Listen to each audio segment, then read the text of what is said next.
죽는 날까지 하늘을 우러러 한 점 부끄러움 없기를. 잎새에 있는 바람에도 나는 괴로워했다.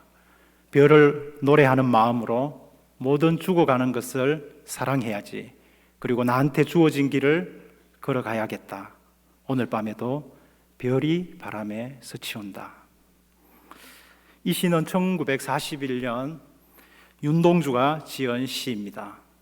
하늘과 바람과 별과 시라는 그 책에 수록되어 있습니다. 이 시에서 오늘 특별히 주목하고자 하는 것은 잎새에 이는 바람입니다. 잎새에 부는 바람, 잎새에 강한 바람, 잎새에 부는 강한 바람 이렇게 표현하지 않고 잎새에 이는 바람이라고 했습니다. 잎새에 이는 바람은 자기 자신만이 아는 흔들림입니다. 자기 자신만이 아는 아주 작고 미묘한 흔들림을 말합니다. 이 작은 흔들림에도 시인은 괴로워하고 있습니다. 이 작은 흔들림에 반응하는 윤동주 시인의 내면 세계를 볼 수 있습니다. 한 점 부끄러움 없는 삶을 살기 위해서 자기 자신에게 얼마나 철저했던가 우리는 이 서시를 보면서 알 수 있습니다. 고민이 있습니다. 예수 믿는 사람은 믿지 않는 사람들보다 훨씬 더 의롭게 살아야 하지 않습니까? 그런데 현실은 그렇지 않은 것 같습니다. 제자 훈련 중에 한 분이 나눔을 했습니다. 어떤 사람이 있는데 참 못됐고 또 속도 좁고 남의 험담하는 거 좋아하고 주변 사람들에게 피해를 주고 있다고 합니다. 그런데 그분이 기독교인이랍니다. 그리고 또 어떤 사람이 있는데 그 사람은 마음이 넓고 또 친절하고 또 편안하게 사람을 대해준다고 합니다. 그런데 그 사람은 불신자라고 합니다. 이야기를 너무 재미있게 하셔서 우리는 웃었지만은 돌아서서 생각하니까 속이 상했습니다. 예수 믿는 사람이 당연히 더 의롭게 살아야 하지 않습니까? 도대체 무엇이 잘못됐습니까? 예수를 믿어도 자기를 살필 줄 모르기 때문입니다. 자기를 살필 지식이 너무 없기 때문입니다. 나는 누구이고 왜 살고 있고 어디로 가고 있는가? 선명한 지식이 부족합니다. 우리의 문제는 외부에 있는 것이 아니라 내부에 있다는 것을 기억하시기 바랍니다.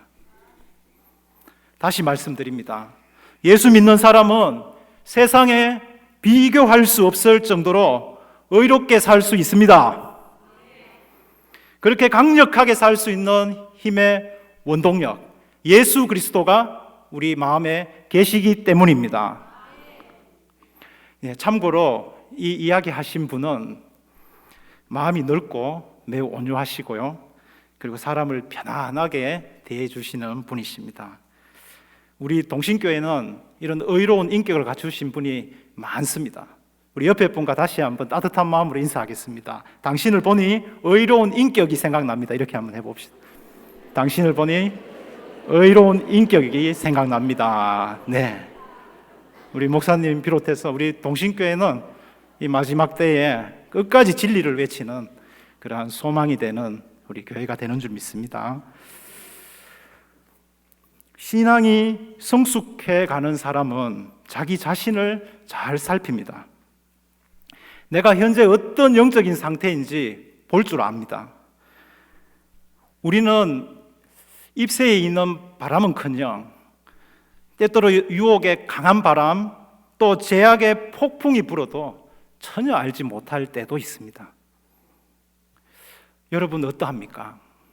이 예배 자리에 나오는데 여러분 허겁지겁 달려오지는 않았습니까? 마음이 잘 정리되어 있습니까? 질서가 잡혀 있습니까? 하나님과의 관계는 어떻습니까? 친밀합니까? 멀어져 있습니까? 다른 사람들과의 관계는요? 사랑하고 싶은 마음이 많습니까? 섬기고 싶습니까?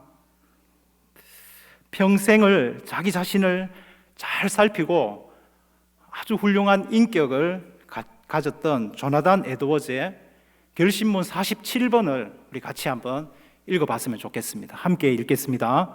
최선의 노력을 다해서 선하고 보편적으로 부드럽고 친절하고 조용하고 평화롭고 만족하고 편안하고 자비롭고 관용적이고 겸손하고 온유하고 순종적이고 의무를 다하고 부지런하고 근면하며 지혜롭고 침착하고 인내하고 절제하고 용서하고 진지한 성품에 도움이 되지 않는 것이라면 무엇이든지 하지 말자.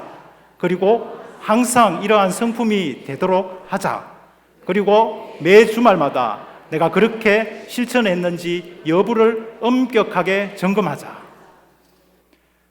조나단 에드워즈는 그 결심문을 70여 가지를 해서 결심문을 적어서 그대로 살기 위해서 최선을 다하면서 살았습니다. 여러분, 자기 신앙 점검표, 자기 점검표가 있는데요. 저기 보시면 이제 질문이, 점검 내용을 보면 질문이 12가지 정도 있습니다. 화면에는 4가지 정도만 보이죠. 그 12가지, 다시 앞 화면으로 주십시오. 12가지 질문이 있고, 거기 옆에 보면 이제 기간이 있고요. 또 월요일부터 토요일까지 해서 0에서 10점까지 이렇게 점수를 매길 수 있습니다. 그래서 첫 번째 질문에 보면, 나는 세상의 소유욕에 물들어 살지 않았는가? 자, 이 질문에 대해서 아주 그런 욕망으로 살았다 이러면 10점, 그리고 전혀 그렇게 살지 않았다 하면 1점, 뭐 중간 보통쯤 된다 5점 이렇게 주면서 점수를 주는 것이죠. 이렇게 해서 저기에 질문들이 있는데요. 저 질문들을 쭉 해서 매주마다 점수를 이렇게 매겨가면서 내가 얼마나 성장하고 있는가, 내 영혼을 돌보고 있는가 체크해 볼 수 있어요. 혹시 저 표가 필요하면 나중에 저한테 요청하면 드리도록 하겠습니다.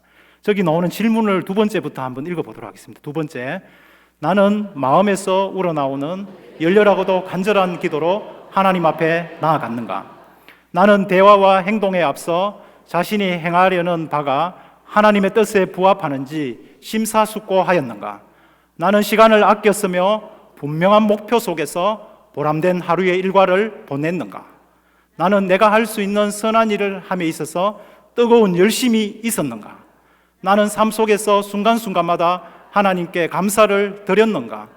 나는 말이나 행함에 있어 모든 사람들과 온유하고 부침성 있는 태도로 대하고자 노력하였는가? 나는 다른 이들에 대하여 교만하거나 불친절하거나 참지 못하거나 투기하지는 않았는가? 나는 먹는 일, 잠자는 일, 텔레비전 보는 일, 취미 활동을 즐기는 일에 절제가 있었는가? 나는 성경을 읽는 일과 말씀을 묵상하는 일에 부지런하였는가? 나는 오늘도 말씀 앞에 자신을 살펴보므로 하나님께 진실한 태도로 허물과 죄를 고백하였는가? 나는 범사에 하나님을 인정함으로 하나님을 하나님 되게 하였던 하루였는가? 로마서 3장 9절에서 유대인이나 헬라인이나 다 죄 아래 있다고 결론 내립니다. 로마서 여러분 3장 9절을 찾아보면 유대인이나 헬라인이 다 죄 아래 있다. 그것을 앞부분에 보시면 1장 18절에서 32절 이방인의 죄, 또 2장 1절에서 16절에 보면 이방인 중에도 나는 좀 의롭다고 생각하는 사람들의 죄, 그래서 이방인이 다 죄 아래 있다라고 기록하고 있고요. 2장 17절에서 29절에 보면 이방인, 의롭다고 생각하는 무리 중에 이제 유대인으로 넘어갑니다. 유대인은 선민의식을 갖고 있죠. 그래서 유대인들은 자기만이 의롭다라는 의식에 사로잡혀 있는데 그 유대인들도 결국 죄 아래 있다. 3장 9절에 가서는 다 죄 아래 있다라고 로마서는 결론을 내리고 있습니다. 그리고 오늘 우리가 읽었던 본문 로마서 3장 23절에서 이 상태를 모든 사람이 죄를 범하였음에 라고 말씀합니다. 온 인류가 죄 아래에 있습니다. 사망 아래에 있습니다. 심판 아래에 있습니다. 머리끝에서 발끝까지 철저히 죄인입니다. 스스로의 힘으로 죄에서 벗어날 자가 아무도 없는 절망의 상태에 빠졌습니다. 전적으로 무능하고 전적으로 부패한 상태입니다. 하나님의 영광에 이르지 못했습니다. 하나님의 영광을 위해서 태어난 인간이 그 가치를 잃어버렸습니다. 죄로 인해 사람이 망가져 버린 것입니다. 어떤 분이 기도하듯이 아무짝에도 쓸모없는 존재, 인간이 그런 처지가 되어버렸습니다. 이미 예수님을 믿고 있는 이 로마 성도들, 그리고 우리들에게 이 말씀을 주시는 뜻이 무엇일까요? 우린 원래 죄인이었다라는 사실을 깨닫게 합니다. 불신자가 죄인임을 깨달으면 예수를 믿습니다. 신자가 죄인임을 깨달으면 성숙합니다. 예수님의 십자가 은혜에 보답하며 살려고 합니다. 불신자나 신자나 죄인임을 깨달으면 엄청난 영적 유익을 누리게 됩니다. 한 가지 질문이 생길 수 있습니다. 불신자가 죄인인 것은 당연한데 신자도 죄인입니까? 거듭난 신자를 죄인이라 할 수 있습니까? 이런 질문이 있을 수 있죠. 고등학교 때 몇몇 친구들과 논쟁을 했던 것들이 기억납니다. 예수 믿는 사람은 죄인이라고 불러야 되는가? 아니면 의인으로 불러야 되는가? 그래서 이 죄인파와 이 의인파로 갈라졌습니다. 그래서 굉장히 열띠게 토론을 하고 논쟁했습니다. 죄인파는 지금 너 예수 믿고 있지 않느냐? 그런데 삶 속에서 죄 짓고 있지 않느냐? 그러니까 죄인이지. 이렇게 주장하고요. 또 의인파는 어떻게 거듭난 신자를, 거듭난 사람을 죄인이라고 말할 수 있느냐? 말이 안 된다. 네. 여러분들은 어떻게 생각합니까? 예수 믿는 사람이 죄인입니까? 의인입니까? 이때 저희들을 지도하시던 전도사님이 지나가면서 한마디 툭 던집니다. 의로운 죄인이다. 의로운 죄인이다 하고 가셨습니다. 그래서 저희들은 그 말이 가슴에 남았는데요. 그게 이해되는 것 같으면서도 또 이해가 잘 안 되고 그렇게 했던 기억이 납니다. 의로운 죄인 맞습니다. 그러니까 죄인입니다.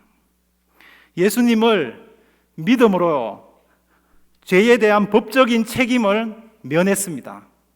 그러나 죄를 지을 경향, 성향 이런 것들은 남아 있습니다. 그걸 부패성이라고 합니다. 신자라 할지라도 이 땅에 사는 동안에는 죄를 지을 가능성을, 그런 성향을, 죄에게 끌리는 그런 성향을 갖고 있다는 것입니다.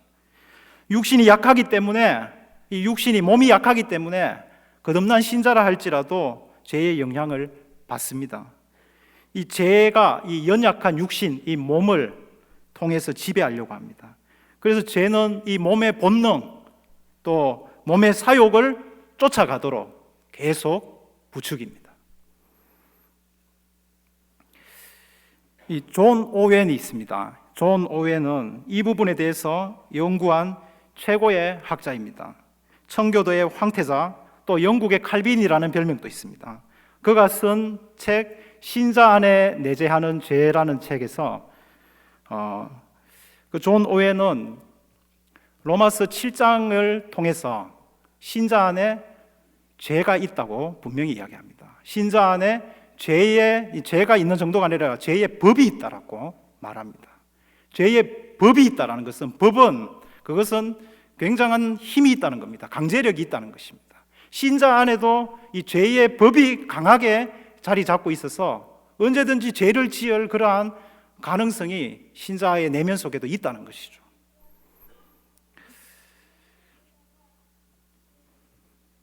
바울이 로마서 7장 21절에서 이 사실을 고백하고 있습니다. 우리 함께 읽어보겠습니다. 시작.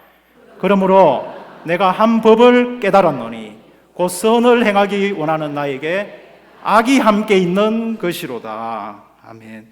최고의 영적 수준을 가졌던 사도 바울의 내면 속에 엄청난 악이 있다라고 스스로 고백하고 있습니다.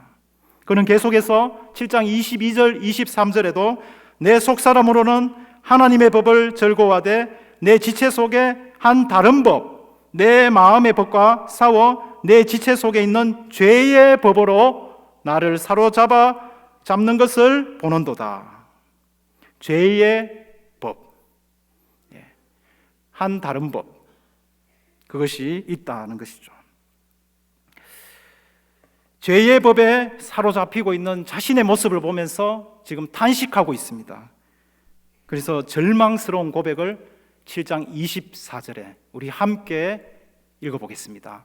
오호라, 나는 공고한 사람이로다. 이 사망의 몸에서 누가 나를 건져내랴. 여러분, 이것은 탄식으로 아주 절망스러운 상태에서 고백하는 것입니다. 내 속에 이 죄의 법이 있어서 이 죄의 법을 통해서 강하게 역사하고 있는 이 죄의 세력을 보니까 오호라, 나는 공고한 사람이로다.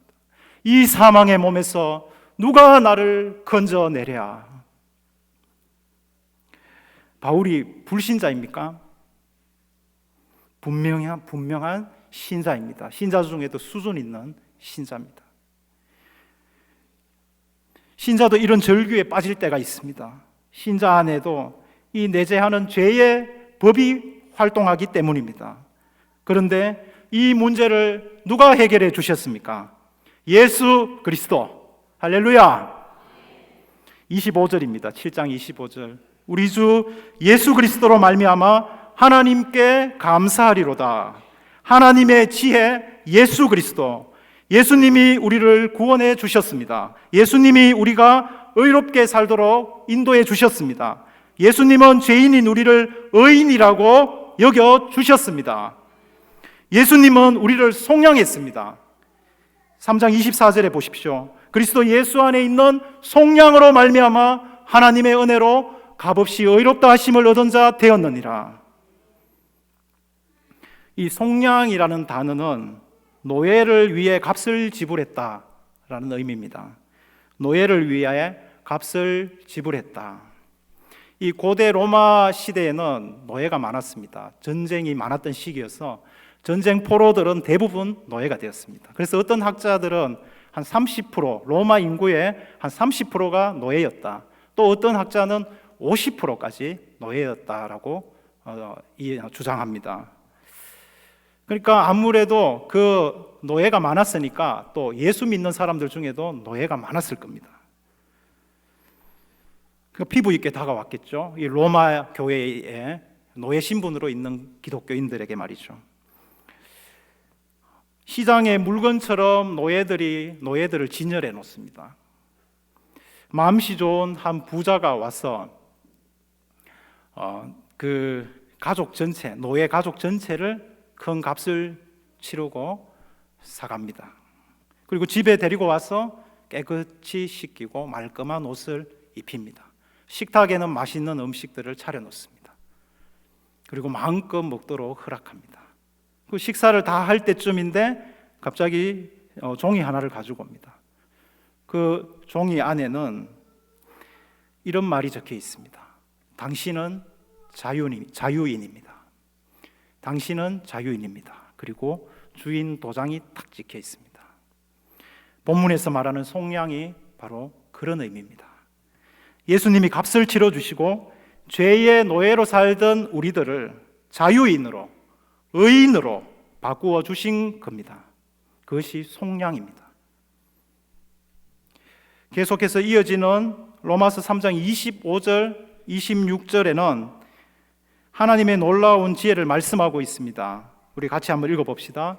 이 예수를 하나님의 그의 피로써 믿음으로 말미암는 화목제물로 세우셨으니 이는 하나님께서 길이 참으시는 중에 전에 지은 죄를 간과하심으로 자기의 의로우심을 나타내려 하심이니 곧 이때에 자기의 의로우심을 나타내사 자기도 의로우시며 또한 예수 믿는 자를 의롭다 하려 하심이라. 아멘. 죄인인 인간을 그냥 하나님이 용서하면 하나님의 공의가 훼손이 됩니다. 하나님은 공의로운 하나님이십니다. 죄는 처벌을 하셔야 하나님의 공의가 서는 겁니다. 그런데 이제 죄인을 그냥 그렇게 용서해 줄 수가 없는 것이죠. 구약 성경에 보시면 하나님 앞에 죄인의 모습으로 그냥 드러나니까 바로 그 현장에서 즉사하는 모습 여러분 보셨을 겁니다. 하나님은 이 죄와 양립하실 수 없는 분이십니다. 죄는 반드시 처벌받아야 합니다. 이 문제를 해결하기 위해서 하나님은 예수님을 화목제물로 세우셨습니다. 예수님께 죄를 다 전가시키고 인간을 대신해서 십자가에서 다 처벌받도록 했습니다. 예수님이 나의 모든 죄를 다 십자가에서 이게 다 그것을 짊어지고 가셨다. 대신 다 처벌받으셨다라는 사실을 믿는 자를 의롭다라고 선언하시는 겁니다.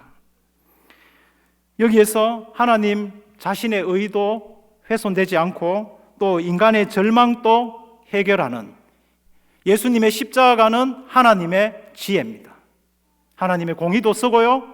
그리고 인간의 이 절망스러운 상태에서 의인으로 구원해 주시는 이 두 가지를 다 충족하는 것이 바로 예수님의 이 십자가입니다. 하나님의 지혜가 놀랍지 않습니까? 그런데 의인으로 삼아주신 이유가 있습니다. 의인으로. 왜 우린 죄인인데, 죄인인 우리를 의인으로 삼아주셨습니까? 단지 천국 가도록 하기 위해서입니까? 예수 믿고 천국 가는 것이 목적이라면 십자가형을 받았던 우편 강도를 부러워할 사람들이 있을 겁니다. 우편 강도는 평생 나쁜 짓을 하다가 죽음 앞에서 회개했습니다. 시간으로 말하면 예수님을 만나고 최대 6시간 예수님 믿었던 사람입니다. 천국에서 우편 강도와 사도 바울이 같은 반열에 설 수 있겠습니까? 같은 상급을 받을 수 있을까요? 왜 우리는 분명히 죄인인데 의인으로 삼아 주셨습니까? 디도서 2장 14절입니다. 그가 우리를 대신하여 자신을 주시면 모든 불법에서 우리를 속량하시고 우리를 깨끗하게 하사 선한 일을 열심히 하는 자기 백성이 되게 하려 하심이라. 선하게 살도록, 의롭게 살도록 의인 삼아 주신 겁니다.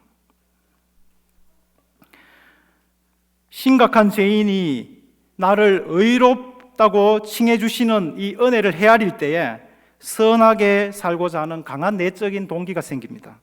이 나 스스로 선하게 살고자 하는 그런 동기와는 차원이 다른 겁니다. 나를 대신해서 십자가에 죽으신 예수님을 생각할 때에 가슴 저미 오는 슬픔을 가지고 그 은혜에 감격하며 평생 보답하는 마음으로 살아야 되겠다. 이런 마음으로 서는 것이죠. 결국 예수 믿는 사람의 신분은 의인입니다. 좀 자세히 말하면 죄인임을 아는 의인입니다. 이 땅에 사는 동안 하나님의 그 크신 은혜를 헤아리기 위해서는 내가 얼마나 큰 죄인인가를 깨닫는 것이 기반이 되어야 합니다. 영적 성숙은 내가 얼마나 큰 죄인이었는데 예수님이 얼마나 나를 크게 사랑하셔서 이렇게 바꾸어 놓았는가를 그걸 계속 묵상하며 감사하며 한평생을 사는 겁니다. 내가 죄인이라는 이 이해의 폭이 넓어질수록 십자가의 은혜는 더 크게 다가옵니다. 더 감격스럽게 다가오죠. 이 땅에 사는 동안 우리가 계속 해야 할 것은 하나님 앞에서 내가 얼마나 큰 죄인인가를 깨닫고 은혜로 사는 것입니다. 죄인임을 아는 의인은 은혜로 삽니다. 은혜의 지배를 받습니다.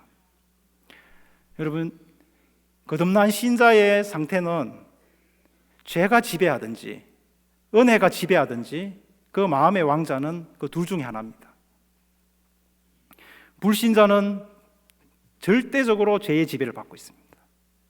하나님의 은혜가 뭔지 모르죠. 거듭난 신자도 죄를 지으면 그 순간에 죄의 지배를 받습니다. 하지만 그렇게 죄를 짓고 나면 막 토할 것 같아요. 막 못 견뎌요. 그래서 회개하지 않고서는 못 견디는 사람이 그 사람이 그리스도인입니다. 회개하죠. 다시 하나님의 은혜를 사모하고 은혜의 지배를 받습니다. 로마서 6장 14절 말씀을 우리 함께 읽도록 하겠습니다. 죄가 너희를 주장하지 못하리니 이는 너희가 법 아래 있지 아니하고 은혜 아래에 있음이라. 아멘.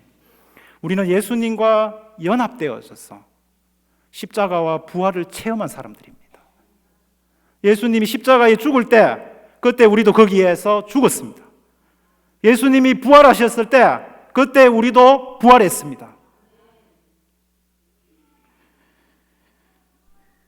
이제 더 이상 죄의 지배를 받는 사람이 아닙니다.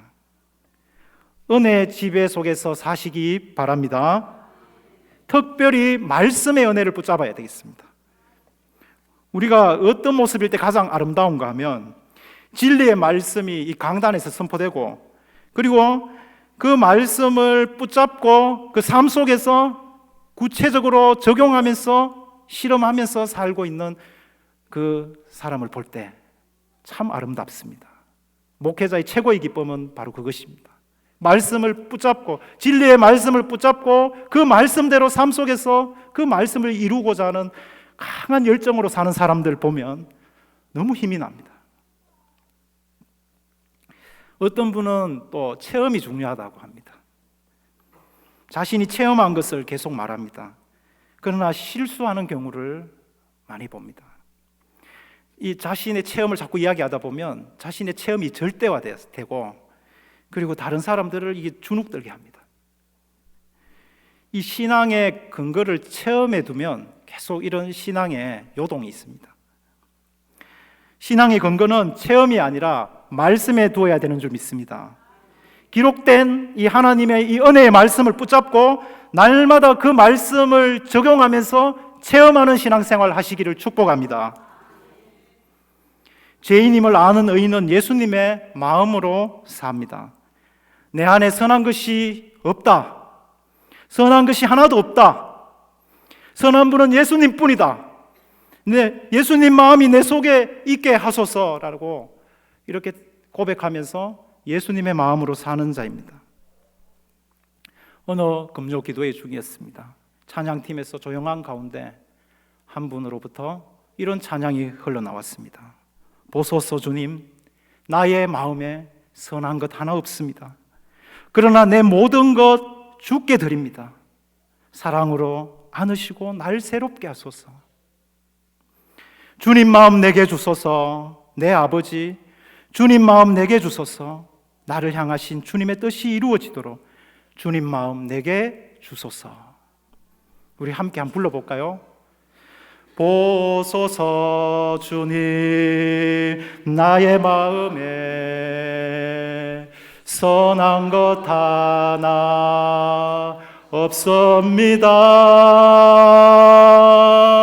그러나 내 모든 것 주께 드립니다. 사랑으로 안으시고 날 새롭게 하소서. 주님 마음 내게 주소서. 내 아버지, 주님 마음 내게 주소서. 나를 향하신 주님의 뜻이 이루어지도록 주님 마음 내게 주소서. 할렐루야. 나의 마음에 선한 것이 하나도 없기에 주님 마음으로 채워달라는 고백입니다. 나는 무능하기 때문에 주님의 능력으로 살게 해달라는 겁니다.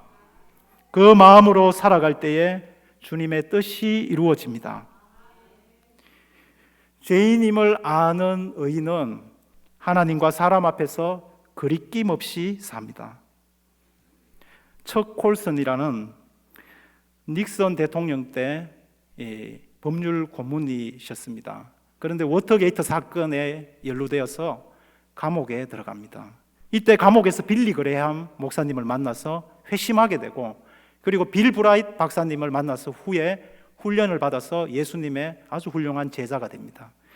이분이 굉장히 인격이 많이 변화되어서 영향력 있는 삶을 사실 때 그는 이런 중요한 이야기를 했습니다.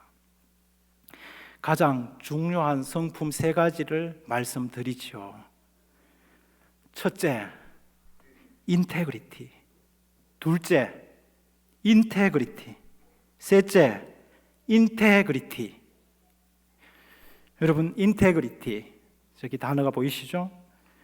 인테그리티는 사전을 찾아보면 정직, 청렴, 고결, 온전함, 진실성, 완전한 상태, 흠없는 상태 등 이런 말을 담고 있습니다. 저 단어 안에 많은 뜻이 들어 있습니다.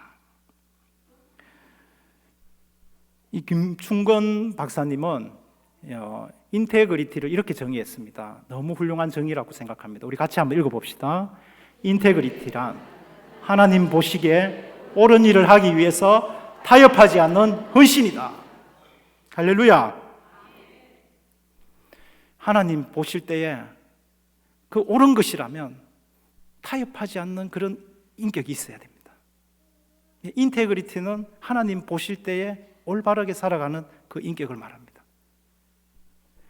마가복음 12장 14절에 보시면 그들이 예수님께 와서 이르되 선생님이여 우리가 아노니 당신은 참되십니다 라고 하는데 이때 인테그리티라는 단어를 쓰고 있습니다. 예수님을 사람들이 봤을 때 아주 참되신 분, 아주 진실하신 분. 예수님의 인격이 인테그리티에 저 단어로 담을 수 있을 것 같습니다. 물론 다 담을 수는 없죠. 하나님 보시기에 옳은 일을 하기 위해서 타협하지 않는 헌신의 삶, 하나님 앞에 거리낌 없는 삶을 사는 인격입니다. 사도행전 24장 16절에 바울도 이 인테그리티의 인격을 갖고 있습니다. 이것으로 말미암아 나도 하나님과 사람에 대하여 항상 양심에 거리낌이 없기를 힘쓰나이다. 이 바울은 지금 법정에 서 있습니다. 총독 벨릭스 앞에서 지금 분위기가 완전히 다 이렇게 누르고 있는 분위기입니다. 이런 상황에서 유대인들이 정말 도끼 눈을 뜨고 무슨 말을 하면 걸려들면 바로 죽이려고 하는 그런 상황입니다. 유대인들은 기독교를 이단으로 보고 있죠. 그런데 그 현장에서 바울은 당당하게 이야기합니다. 나는 유대인들이 이단이라고 하는 도를 따른다. 하나님께 향한 소망도 가졌다. 의인과 악인의 부활을 믿고 있다. 이렇게 선포하는 것이죠. 거기 있는 사람들은 다 길을 막습니다. 그런 상황에서 바울은 분명한 자기 인식을 가지고 하나님 앞에 옳은 것이라면 어떤 자리에서든지 그것을 반드시 말하고 있는 그 바울의 모습입니다. 그래서 그는 하나님과 사람에 대하여 항상 거리낌 없기를 힘썼습니다. 예수 믿고 변화된 삶의 그 인격의 진면목을 볼 수 있는 부분입니다. 사랑하는 성도 여러분, 내가 죄인임을 깨달을수록 더 깊은 은혜를 경험합니다. 할렐루야. 십자가의 은혜가 더욱 강하게 다가옵니다. 그 은혜에 감격하여 너무 슬프지만 기뻐서 촉촉한 눈으로 삽니다. 더 좋은 사람이 됩니다. 더 괜찮은 사람으로 변화됩니다. 한 해가 또 가기 전에, 주님 앞에 서기 전에 어떤 사람으로 남기를 원하십니까? 내가 전적으로 부패한 죄인이었지만 의롭다고 인정하신 하나님의 그 크신 은혜에 보답하는 삶을 살아야 하지 않겠습니까? 죽는 날까지 하늘을 우러러 한 점 부끄러움 없는 삶을 사시기를 주의 이름으로 축원드립니다.